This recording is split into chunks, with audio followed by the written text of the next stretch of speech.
Vamos a conversar esta tarde con Juan Luis Osa y con Gael Yomans. ¿Cómo están? Bienvenidos, buenas tardes. Bien. Hola, bien. bienvenidos. Muy bien, muchas gracias por la invitación. Hola, Gael, ¿cómo Hola, estás? bien.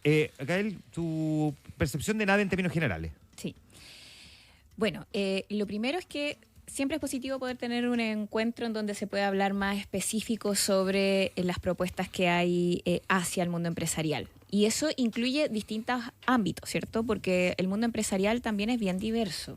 No es solo el gran empresariado, también están las emprendedoras, ¿cierto? Mujeres, ahí el énfasis que hace Janet Jara hacia las cuidadoras a mí me parece importante porque también hay muchas mujeres que se dedican al cuidado y que no tienen otra forma, ¿cierto?, de poder llevar recursos económicos a su hogar si no es por el emprendimiento. Así también el mundo de las MIPYMES, y en ese sentido destacar que nuestra candidata fue la única que asistió, ¿cierto?, también al encuentro anterior que era ENAPE. Ella lo consignó, de hecho, fue bien crítica de sus compañeros ahí, ¿no? Sí, es que yo creo que tiene importancia el ir a esa instancia, sobre todo porque era un encuentro bien relevante para el mundo MIPYME y yo creo que hay que darle también la importancia que tiene.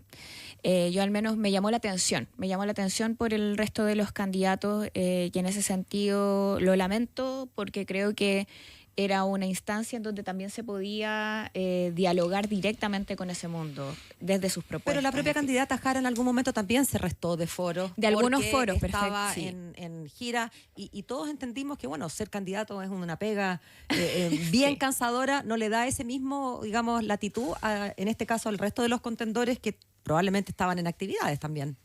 Está bien, yo eso lo puedo entender y siempre hay excusas que puedan ser razonables, solo que me parece que era una instancia relevante, por lo menos para ese mundo. ¿Tú? ¿Cuál es tu opinión? Yo creo que lo mejor de nada fue Juan Manuel, cuando le llamó la atención a Franco Parisi, que Totalmente. bien notable. A ver, yo estoy de acuerdo con Gael en algunas cosas. Lo primero es, siempre es muy bueno, no solo para el empresariado que está ahí, para los invitados que están ahí. Entiendo que lo vio más de 500.000 personas. Así esto es. En vivo. Sí. Con todo lo que se va a repetir, es un montón de gente, ¿no? Entonces es muy bueno que haya mucha gente que se preocupe de lo público, que sepa qué es más o menos lo que está proponiendo cada candidato. El caso de Evelyn Matei creo que ha venido demostrando una serie de propuestas, demostrándolas y demostrando además un gran conocimiento técnico y un gran conocimiento del Estado. La razón por la cual no fuimos al encuentro de las pymes es porque ella estaba en el encuentro con las mujeres, que la candidata Jara había estado 4 o 5 días antes, no así otros candidatos. Y esa es la razón. De hecho, nosotros somos muy partidarios de las pymes. Una de nuestras propuestas de estrella, diría yo, es reducir el impuesto a las pymes del 12,5 al 10, lo que va a significar un impulso muy grande para todo ese mundo. Pero volviendo a la NADE, creo que se hablaron de temas muy importantes, de los temas que a mi manera de ver son los más urgentes para la ciudadanía, la seguridad obviamente, y cómo recuperamos el tranco, digamos, de la economía nacional, ¿no? Esto no se trata de crecer por crecer, el 4, el 5, el 6, no es eso. Más bien lo que buscamos, al menos en la candidatura de Evelyn Matei, es volver a crecer al 4% para que hayan más y mejores empleos. Eso es lo que está en juego, ¿no?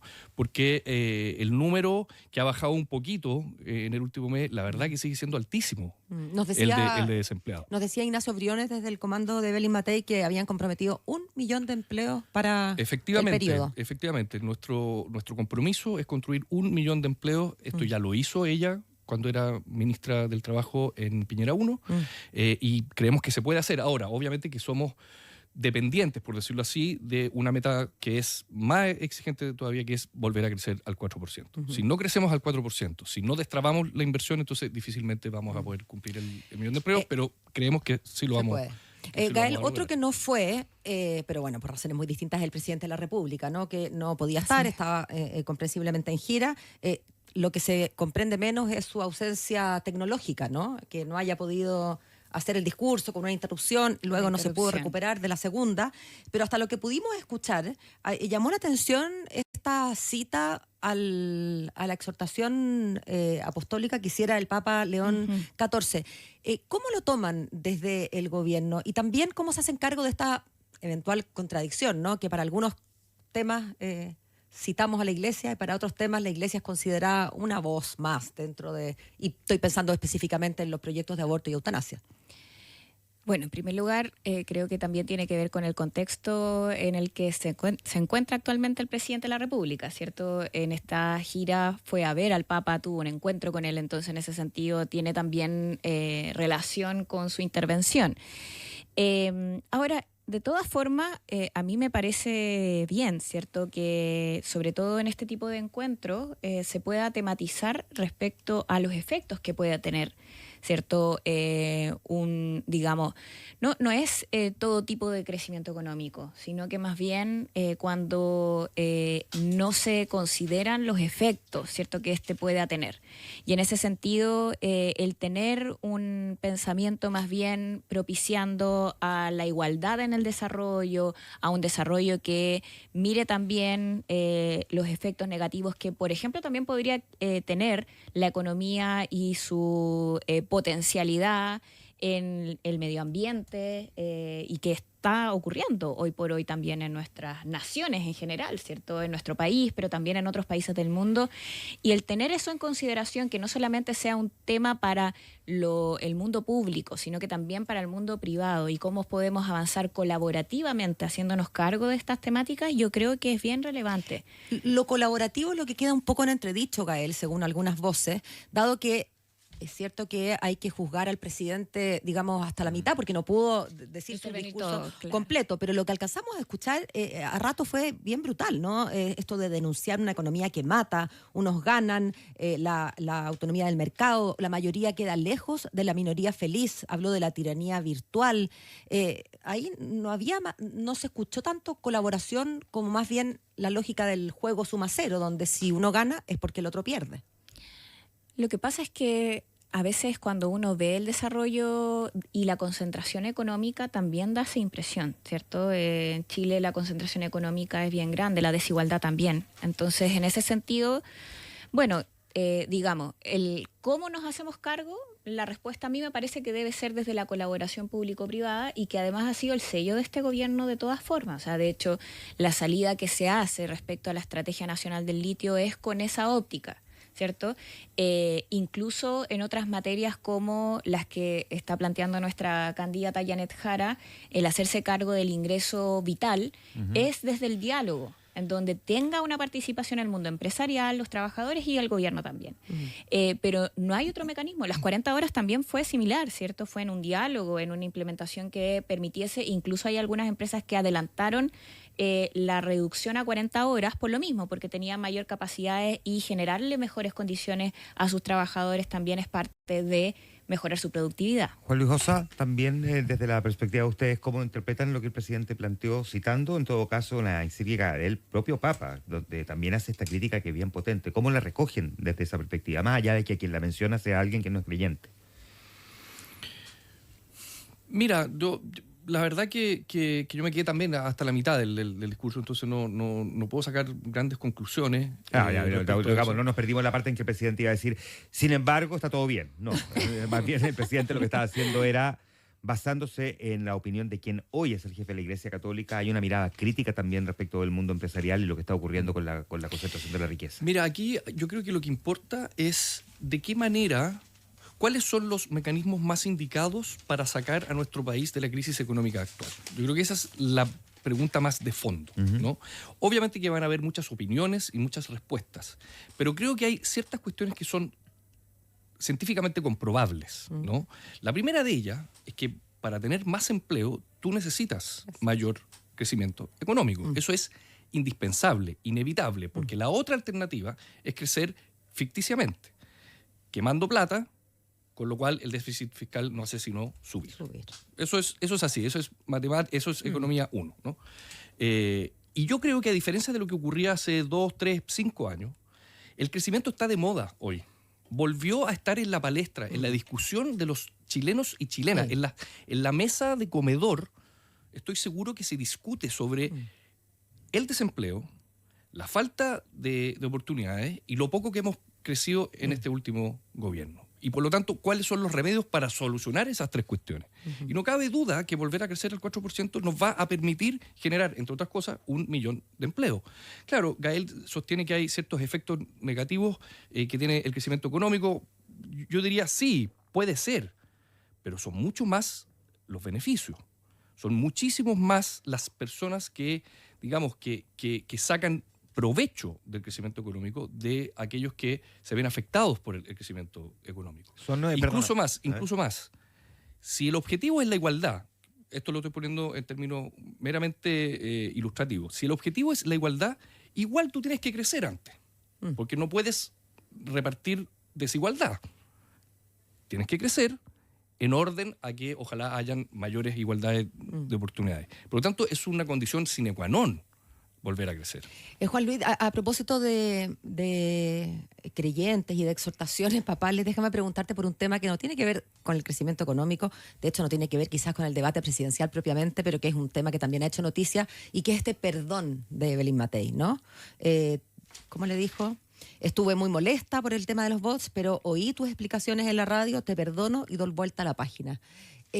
Mucho se ha especulado en torno a que esto es algo que estaba súper preparado, que no fue una cosa del momento, sino que más bien Evelyn Matei estaba esperando tener cámara para despejar esto que igual había sido tema en Chile Vamos, e incluso dicen bajo cuerda en el comando, que había una cierta molestia o ciertas dudas respecto a por qué Evelyn Matei había sido tan incluso porfiada, ¿no? en negarse a dar esta cuña de sí, ya, en segunda vuelta. Si es que no llego a pasar yo, voy a apoyar al candidato. Déjame decirte dos cosas. Uno, con la constatación de un hecho. Efectivamente, a Evelyn Matei le golpeó mucho el ataque y los inventos y las mentiras que nosotros sostenemos, muchas de ellas vienen efectivamente del corazón del Partido Republicano. Eso lo dijo ella hoy, creo que hay pruebas suficientes como para eso, y a ella eso le afectó mucho. Respecto a tu primera pregunta de si esto fue o no preparado, yo, que soy bastante cercano a ella, me enteré ahí mismo. Ahí mismo. Ya. Mientras lo escuchaste igual que nosotros. Lo escuchaba y decía, wow, mira, bien. Y yo creo que efectivamente ella lo perdonó. Y que efectivamente quiere pasar la página, digamos, ¿no? Luego los apoyos o no apoyos en segunda vuelta, bueno, ella hoy día dijo en todo caso algo que no había dicho y que yo creo que es súper relevante. No va a votar de ninguna manera por la continuidad, ni menos por una candidata comunista. Lo dijo así en todas sus frases. Pero acto seguido, y yo estoy 100% seguro de que ella así lo cree, y yo así lo creo, y en el comando así lo creemos, no vamos a estar en esa disyuntiva, porque ella va a pasar a segunda vuelta. Y va a votar otra vez por ella, no por nadie más. Hablemos de los comandos de nuevo. Vamos al comando de ustedes, Gael. Usted hasta hace poquitas horas era vocera. Entiendo que se bajó de vocera, lo que no obsta que pueda estar aquí vocereando pues, su candidata, ¿no es verdad? Y usted obviamente es parte del comando en el sentido más amplio. Pero las vocerías ahora quedaron en manos de Lagos Weber y de la senadora Sepúlveda. Y salieron Gael Youmans y Laura Albornoz. ¿Siente usted que que usted fue en el fondo un cordero sacrificial para poder sacar a Laura sin que se notara tanto? ¿Qué religiosa está todo esto? Oye, ¿no? sí. Sí, está muy apostólico. No, a ver, en primer lugar, respecto a eso, yo tengo un vínculo y una relación personal con nuestra candidata. Le tengo mucho cariño, mucha estima. Además, mi reconocimiento, porque considero que es una lideresa que sin duda ha hecho historia ya hasta lo que lleva, ¿cierto? Y ahora nosotros aspiramos además a que sea la próxima presidenta de Chile, y ahí también va a ser otro hito bien importante. Pero por cierto que, a ver, primero yo voy a seguir trabajando por su candidatura. Ese compromiso está y va a seguir de manera bien fehaciente y fuerte en lo que viene ahora. Pero también está mi propia candidatura parlamentaria. Estamos ya casi a, digamos, quedan 4 semanas o algo así. 33 días. 33 días. Hasta el 14 de octubre y el 16 de noviembre. Así Ahí, es. poquito más Entonces de un mes. estamos ya en recta final. Y en ese sentido, el poner el acento en poder contar no solo con el próximo gobierno, sino que también con un Congreso que respalde a nuestra futura presidenta es algo que para nosotros es bien relevante. Y en ese sentido tengo una gran misión que responder. Y efectivamente me parece que eso es parte del reajuste, pero también hay otro propósito y que se ha dicho que tiene que ver, y yo lo mencioné en el punto de prensa del día de ayer, que tiene que ver con el protagonismo que en esta fase se quiere asumir desde la misma candidata respecto a las vocerías. Entonces, los roles ya no van a ser como lo hemos visto desarrollándose este último tiempo respecto a las vocerías incluso de quienes quedan, sino que va a tener un rol más protagónico nuestra candidata y en ese sentido, para eso esta reconfiguración venía a bien. Ahora, por otro lado, igual quisiera mencionar a propósito de esta, digamos, violencia digital, que hemos visto de los bots, en fin, que ahí, lamentablemente, yo creo que en este sentido es obvio y me parece razonable que a Evelyn Matei le duela, porque a cualquier persona, ¿cierto?, le puede generar molestia, dolor, el sufrir violencia digital. De hecho, estamos legislando en el Congreso a propósito de eso. Yo presenté un proyecto de ley porque me parece que no es algo, ¿cierto?, que haya que dejar pasar. Y no me parece que se resuelva simplemente, bueno, en este caso no coincido con que un perdón resuelve el daño efectuado. Yo más bien creo que es un nunca más, ¿cierto? Es un nunca más y para eso un compromiso por parte del sector de CAS, a mí me parece que es lo que debiera haberse efectuado. ¿Comparte Juan Luis Osa esta ocasión? Esto que está planteando Gael? Perdonar no significa olvidar. Yo creo que... Por eso son dos conceptos distintos cuando se dice perdón y olvido. Exacto. Claro. Y lo que ella hizo fue perdonar luego de que él se disculpara. Yo creo que lo interesante y lo importante es que él pidió disculpas y aceptó, en consecuencia, de que los responsables venían de su círculo. Yo creo que eso es lo más relevante. Ahora, que lance Gael la primera piedra, quien el sector, digamos, que no ha visto violencia digital, como usted la llama, más allá de que en este caso probablemente fue, y así lo entendimos, concertada y con ciertos agravantes. Pero las redes sociales se han prestado por años, ¿no?, para la violencia para la funa. Política, para la funa, para tanta cosa que uno no quisiera... Espérate, que hoy día es inventarle una enfermedad a una candidata o decir que no tengo idea, esta es pareja de no sé quién, o inventar que la expresidenta no tiene título de doctor. Claro. Esas cosas que hemos escuchado. Que, espérate, no sé cuánto tiempo más en que lo que vamos a tener son videos en los que no vamos a poder detectar que lo que aparece ahí es falso. O sea, vamos a tener a la diputada Yomans o a Juan Manuel Astorga diciendo algo que nunca dijo. Y eso ya lo vimos en Argentina con Macri, un video hecho con inteligencia artificial. Y hoy día todavía es posible detectar esos videos falsos, porque cada vez se va a perfeccionar más. Y eso va a ser de una angustia para los políticos, para la democracia, para la prensa, pero para la gente y por lo tanto para la democracia. Eso va a ser, totalmente. O sea, por eso yo creo que tenemos que legislar. A mí me parece que no puede dejar. ¿Hay alguna discusión ahí que esté sobre la mesa en estos momentos sobre ese punto? Mira, yo sé que, bueno, en mi caso yo presenté un proyecto de ley con otros parlamentarios. ¿Con qué alcance más o menos, diputada? Tiene como efecto el buscar primero el evitar la propagación de este tipo de fake news y del uso de la inteligencia artificial para, en el fondo, hacer propia la imagen, la voz de otra persona. O sea, es más o menos lo que tú dices, ¿cierto? Que se use la inteligencia artificial para hacer como que una persona está diciendo algo que no quiere decir, en el fondo. Claro. La apropiación de la identidad. O que no pensó decir, porque a lo mejor yo podría poner un video de Paola diciendo algo que efectivamente Paola piensa, pero lo hice sin su autorización. Así es. Y O sea, como hacerme grave. dueña de mis derechos digitales, por así decirlo. es. Esa es la idea, de tener una suerte, ¿cierto?, de que tengas derecho a todo lo que es la identidad, que es la imagen, la voz, etc. ¿Hace cuánto presentaron ese proyecto?